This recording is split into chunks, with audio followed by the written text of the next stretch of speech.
Hello, I'm Kads, and welcome to today's video. So today is going to be an exciting video. We're going to talk about my Dark Fae team for floor hard 120 in the Doom Tower. Now, I've seen a few other content creators kind of release videos on this because it turns out that this is one of the hardest bosses to beat for a lot of players, so I figured I'd throw my own team into the mix here just to inspire you guys to create your own based on what I do, and I encourage you to watch their videos as well if you haven't, just to see what they tell you to do as well. So the shining star for my composition here is actually a free to obtain champion legendary from the clan shop, and that is Yakarl the Scourge here. And why is he so good for this fight? Because of this wonderful ability here, his A2 on a 3-turn cooldown that has a 100% chance of placing decreased speed and stealing 100% of the target's turn meter. It also gives him increased speed, so that helps him go faster. And you'll see that we're going to run him in a reflex set, and so he can sometimes get a cooldown reduced on this ability, so it can be on a 2-turn cooldown, and so he can really suppress the turn meter of the Dark Fae. Now, the Dark Fae has a bunch of really annoying abilities that we basically just want to avoid, and that's why the meta is turn meter suppression, keeping her turn meter down so that she basically doesn't get to do anything, and you just beat her down and win the fight. However, you do also have to deal with mirror copies, which is a pure copy of your team. You are faster than them because you are the attackers, but if you don't have some way to control them or kill them, they will definitely kill you. And one thing to note is that you really want to have some sort of abilities ready to go once you get to the boss stage, or else they'll have theirs and you won't have yours, and they will 1000% kill you. Another thing to mention on that is you don't want to run super high resist or super tanky champions, because it's going to be that much harder for you to kill them, because they, once again, are copies of your team. So you can kind of read through this boss guide if you wish, but the crux of it is that she does a lot of different things based on the number of champions for each affinity on your team. And so the effect that she'll do by attacking is different. However, she'll also banish some of your one member of your team. I think it usually goes with the target with the highest crit damage on the team, or maybe the highest attack. I don't remember, one of the two. And she also always starts undoing Perfect Veil, and she'll spawn the mirror copies. So she can do a lot of really annoying things if you let her. But again, the strategy here that most people employ is to keep her turn meter suppressed so that she never ever takes a turn, or maybe at best she takes 1 or 2 turns. So you can kind of see them in the background there, but this is the team that I'm using for the Dark Fae on stage 120 hard. And you can see Yakarl's in the lead here. We already talked about why he's there. And he's also our aura lead, so attack in all battles by 33%. We also have Royal Guard in here, an epic champion, known for the enemy max HP hit takedown on his A2, but also his A3 is really good for this fight because it has a chance to reduce turn meter as well as apply decreased speed. Alure is definitely one of the most important and essential champions for this type of composition, and she's well known for her A1 that can reduce turn meter with crits up to 75%. It's halved for bosses like this in Doom Tower, so it's really 37.5%, but still it is more than enough in a lot of cases to keep her turn meter down. We also have my utility Coldheart in her reflex set, so she can get to her Heartseeker, which is another turn meter suppression ability there, and keep the turn meter down. And lastly, we have Hurndig, who's kind of our nuker, as well as another turn meter suppression champion who has a turn meter deplete on his A3. So the first thing to note here is that all 5 of these champions have some form of turn meter suppression and control in their kits, and that is relatively imperative for this fight because, again, we do not want her to take a turn at all, ideally. Another reason that this team is so good is that Hurndig on his A1 can get an extra turn, so he can kind of snowball and start taking out enemies one by one,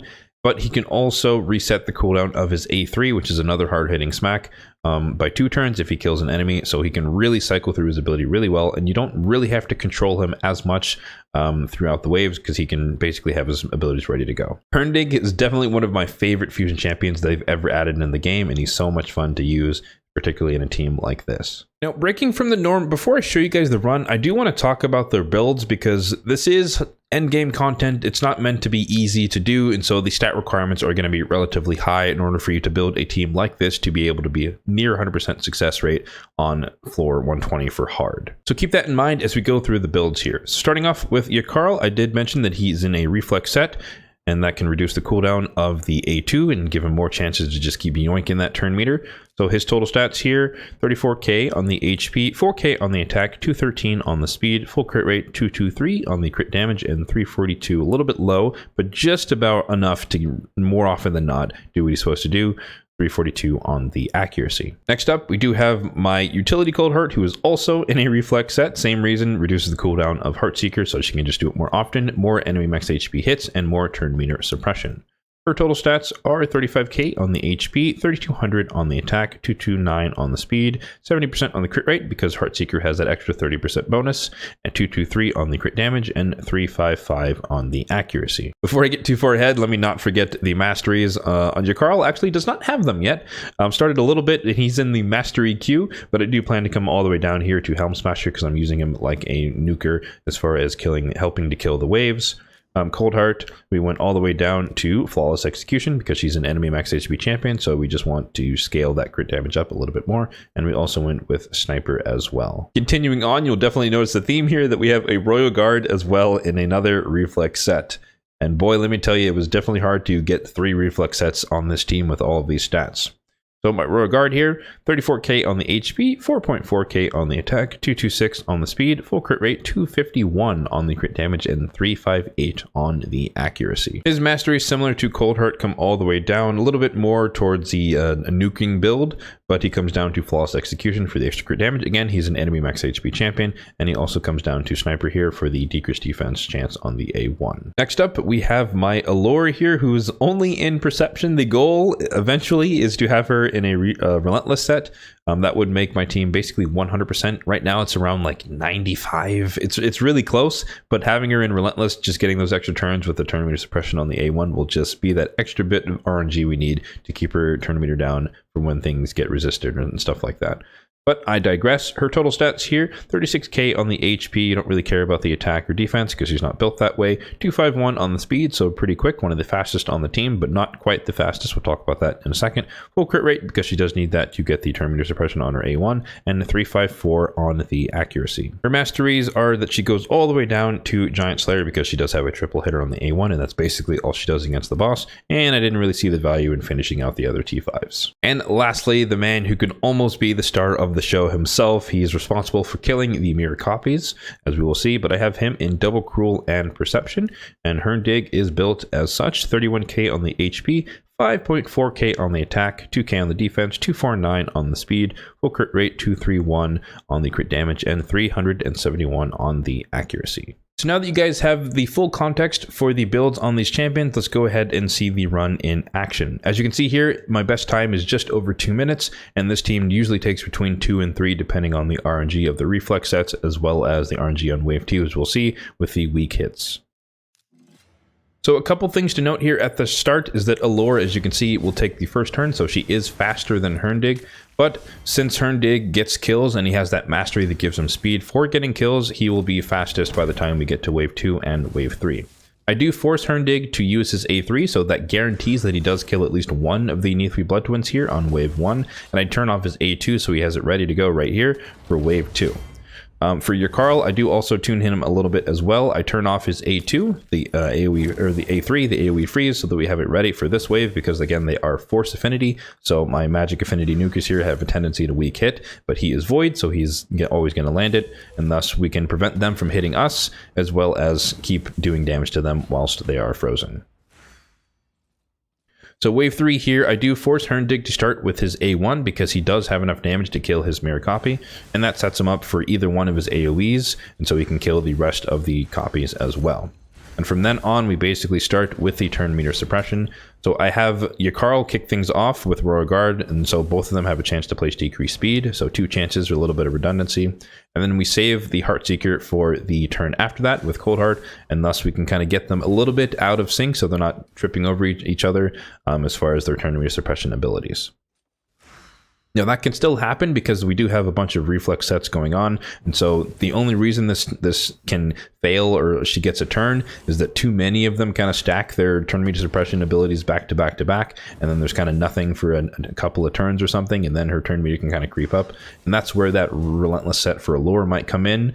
If I can manage to build that on her, as far as keeping this, reducing the RNG of that, and also just getting extra turns to reduce the turn meter of the Dark Fae. So as you can see here, the way we kill this boss is basically with raw damage. So we have 2 enemy max HP nukers there on the left with the Heartseeker and the Takedown. So a combination of 10 of those, or maybe 9 combined with all the other raw damage, Giant Slayer, War Master hits that we're going to get from all the other champions. So we wait for them to kind of cycle through their abilities while we're keeping her turn meter down with Yakarl. There you go, yoink and turn meter like that. And it just kind of cruises depending on the speed of wave 2. If Hurndig weak hits and doesn't land any decreased defense, it's going to take that much longer. If he lands on everybody, Yakarl will basically just kill wave 2 as soon as he gets the AoE freeze. So there's some RNG in that, and again the RNG of the reflex procs depending on who gets in and when, how often, will dictate how quick the run is. So there we go. Beauregard gets the final hit, and we get, there you go, bang average, 2.5 minutes for this run. So once again, let me mention that this is endgame content, so there's no easy way to do Dark Fae hard 120. But nonetheless, the point of this video is to showcase what is possible versus the Dark Fae, as well as to give you ideas and inspiration for teams that you could create for yourself to deal with this floor or even the lower and easier stages. So with that in mind, let's talk about some of the notable champions that are really, really good for this fight. We're not going to go through every single possibility, but there are some ones that are more important to mention than others. So at the top of the list would be Lysandra, if you are lucky enough to have her, one of the speed queens with the speed aura, as well as the speed up ability here that places increased speed, fills turn meter, and decreases turn meter of enemies. So it's a very, very powerful opening move versus the Dark Fae, and it also keeps your team running very fast against her on a 4-turn cooldown. But of course, she also does have this ability here on the A2, where she can just fully deplete the Dark Fae's turn meter. Again, turn meter effects are halved when it comes to Doom Tower hard or Doom Tower bosses, but nonetheless, depleting her turn meter by half is still substantial. The more budget-friendly alternative to Lysandra, who is an epic, if we go to the Sacred Order, would be, of course, you know him, Deacon Armstrong, one of the best epics in the game, who has the mini Lysandra ability here, which is the turn meter fill and decrease of 15%, but it also grants an extra turn, which leads him into the AoE decrease defense, which again is a great starting or opening set of moves for your mirror copies if you want to kill them with some nuker. But he also does bring the leech on the A1, which is relatively underrated, so that if the Dark Fae does get a turn, you have leech on her, unless you're champions who are relatively squishy, again, because you do want to kill them with your mirror copies relatively easily. You have the leech on the boss, and so you can kind of heal back up in that time when she gets turns. So following the theme of the underrated champions, let's hop over to the demon spawn and let's talk about Skimfos, who is excellent for this fight, but kind of underappreciated. That's the term I'm looking for. So he does have this ability here on his A3 where he can steal 100% of the turn meter. So this is just like Yakarl. On a 3-turn cooldown, he can steal 100% as long as the attack is critical. But he does also have decreased speed on the A1 with a little bit of turn meter suppression as well, and he does have decreased attack on the A2. So once again, if the Dark Fae does get a turn, she's not just going to slap your squishy team, into the ground. She's going to have decreased attack on her, and so you're going to reduce the damage you take. The next champion is not quite underrated, but he's rarely used outside of Demon Lord Clan Boss, and that would be Maneater. So Maneater actually has this really cool ability here, where it's worded differently, but it's essentially the same thing, where he steals turn meter, fully depletes, and it fills his turn meter by the amount the target loses. So on a 3-turn cooldown, again, just like Yakarl, just like Skimfos, he can just yoink some turn meter on a 3-turn cooldown. So you build him in a similar fashion, and he can definitely be your turn meter suppression, one of your turn meter suppression champions. Of course, he is well known for the block debuffs and unkillable, so you can leave that on if you wish, if you're worried about the Dark Fae taking turns and killing your team. But he does also have this ability here, where again, like Skimfos, he does have decreased attack. So if she does get turns, you're just not going to get one shot necessarily by the Dark Fae taking that turn. So you guys get the idea here. We can also talk about Geomancer, who's very, very popular. Same idea here on the A3 here. He places the HP burn, but he also steals the turn meter from the target on a 3-turn cooldown. So same idea there. And the last honorable mention here is going to be from the Undead Horde, and that is Lich, one of the Razin fusion champions, who on a 3-turn cooldown here can fully deplete the target's turn meter, just like Lysandra, but also place decreased speed on the target. So that is quite useful for the Dark Fae if that is one of your only options as far as keeping her turn meter down. So coming down from the full turn meter suppression, we also have a couple of other champions that can do partial turn meter suppression. The first of which would be the uncommon king himself, and that is Armiger. So Armiger on the A1 can reduce the enemy's turn meter by 30%, and again, that'll be halved against the Dark Fae, but nonetheless, still great because this is an A1 and all he has to do is crit. But he does also have an enemy max HP hit that's the weakest amongst all the other champions we talked about. that I used on my team, but nonetheless, it's still an enemy max HP hit. So every other turn, because it's on a 2-turn cooldown, he can come in with that smack, and then he can go right back into suppressing her turn meter. In a similar vein, as far as turn meter suppression goes, we do also have the daily login reward of Visix the Unbowed, who does have the turn meter suppression on the A1.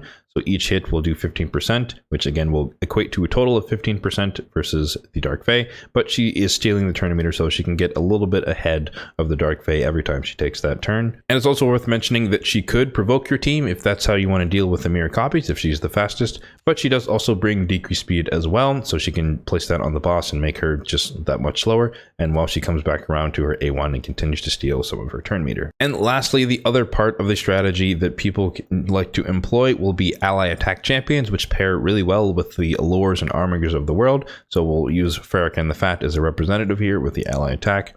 And so you can use champions like this, again, paired with people who do tournament suppression, Visix, Armiger, Allure on the A1, and thus you just however so often, in this case a 4-turn cooldown, every so often you get ally attacks, they all run in and they can just help keep her turn meter down as well.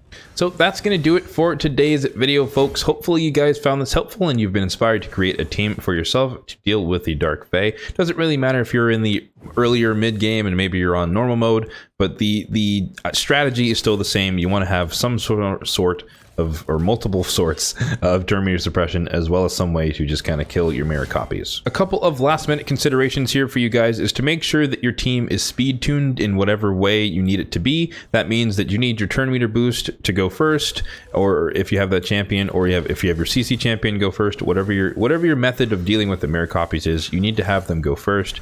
And alongside that, make sure that you're customizing the AI so it's such that their abilities are ready to go once you get to wave 3, because if you're not ready, your mirror copies will be ready and they will go first and they will kill you. As always, if you found this video helpful, then be sure to hit that like button down below. And if you enjoyed the video, then be sure to hit that subscribe button down below as well. Thanks for watching and have a good one.